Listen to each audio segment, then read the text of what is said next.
So the Arizona Supreme Court ruled to uphold an 1864 abortion ban. This would ban all abortions with the exception for saving the mother's life. And doctors have been put on notice that if they perform an abortion, that is illegal and they will be held accountable. And immediately, Kari Lake came out and said that she opposed this law and that she hoped they could find a common sense solution to all of this because she's a mother and she knows what it's like to have kids. And this is the same woman who just 2 years ago was upholding this law. I don't think these people realize this. When you say something nowadays in the digital age, we have it on video, we have it on audio, and we can go back and play you being a hypocrite, like this clip here of Kari Lake. Obviously, I think Roe v. Wade should be overturned. And I think the Supreme Court, I have a good feeling that they're going to do the right thing this time. And again, I'll echo what Steve just said. We have a great law in the books right now. If that happens, we will be a state where we will not be taking the lives of our unborn anymore. Okay, there was Exhibit A of Kari Lake's hypocrisy. Now let's take a look at Exhibit B. Kari, we'll start with you on this one. The new law banning abortion, the new law banning abortion in Arizona after 15 weeks. There's that law, and there's a territorial era law which bans all abortion. Zippo, over. Which law do you think should take effect? My personal belief is that all life matters, all life counts, and all life is precious, and I don't believe in abortion. I think the older law is going to go into effect. That's what I believe will happen. Okay, but you approve of that? At conception? I believe life begins at conception. Okay, what do we do about abortion pills? What do we do about? I don't think abortion pills should be legal. That's not in Arizona. And because I really want to drive this point home, let's go ahead and take a look at Exhibit C. I'm incredibly thrilled that we are going to have a great law that's already on the books. So it will prohibit abortion in Arizona, and I think we're going to be paving the way and setting course for other states to follow. You know, I think she was pretty clear on where she stood back then. I mean, she clearly was against abortion. She believed that life started at conception. She was even against abortion pills, and she thought this was a great law that should stay in place and be upheld. And she thought that it should inspire the entire nation to do a nationwide abortion ban. But now suddenly she's coming out and she's backpedaling. Why? Because now she realizes the backlash that has come from all of this. They sat here for years and tried to overturn Roe versus Wade. And we were all guilty of thinking, that's just a right-wing talking point. It's just something they do to tug at the church's heartstrings. They're never going to really do away with it.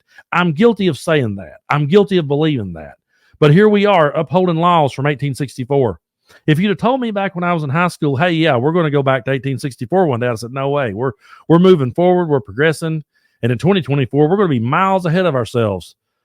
But boy, was I naive. Here we are. Millions of people's lives have been affected by this. And I think that we should force Republicans to run on this.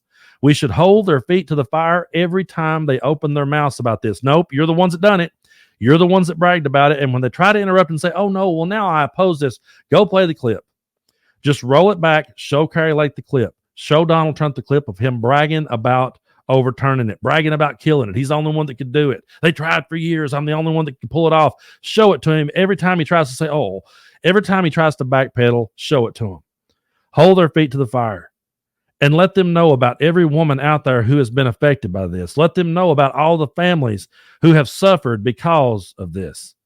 Make them run on it. Make them own it. And while we're on this subject of I never thought they would actually do it, we've talked a whole lot about democracy, and we've talked a whole lot about how they want to put an end to it. And I have people say to me all the time, they'll say, Brando, he don't really want to be a dictator. He don't really mean that. Well, I was guilty of saying they don't really mean that. And they meant it.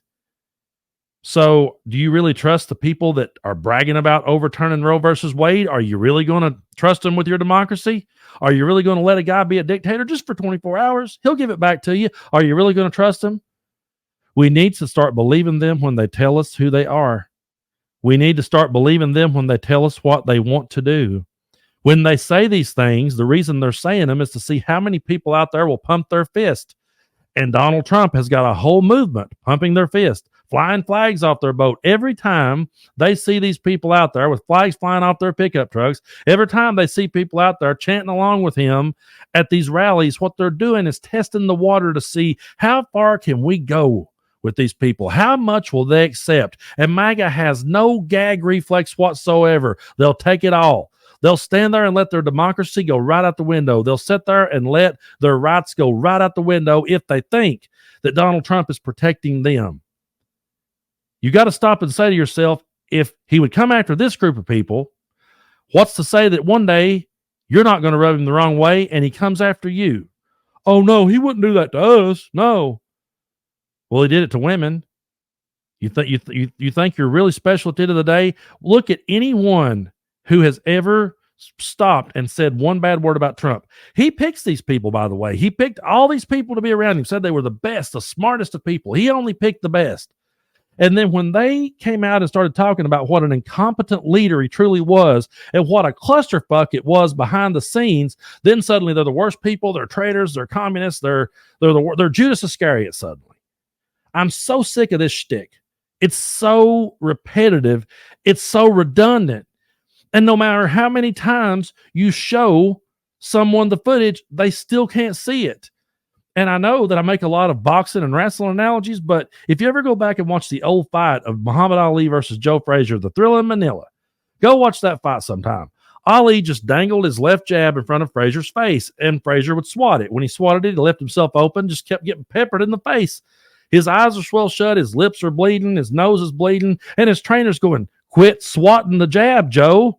Stop. Just stop what you're doing." Meanwhile, Muhammad Ali's trainer's like, "Well, he's falling for it. Just keep going for it." And I really feel like that's what's happening now. We're trying to say, he's beating the hell out of you. You're falling for it, and he's beating the hell out of you. And he's sitting over here going, well, I mean, they're falling for it. They're going for it, so let's just run with it.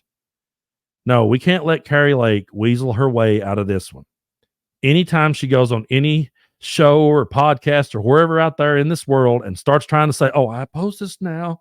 Stop, Kari. Replay the clips that I just played. Explain that. And make them run on it. Hold their feet to the fire and make them own this one.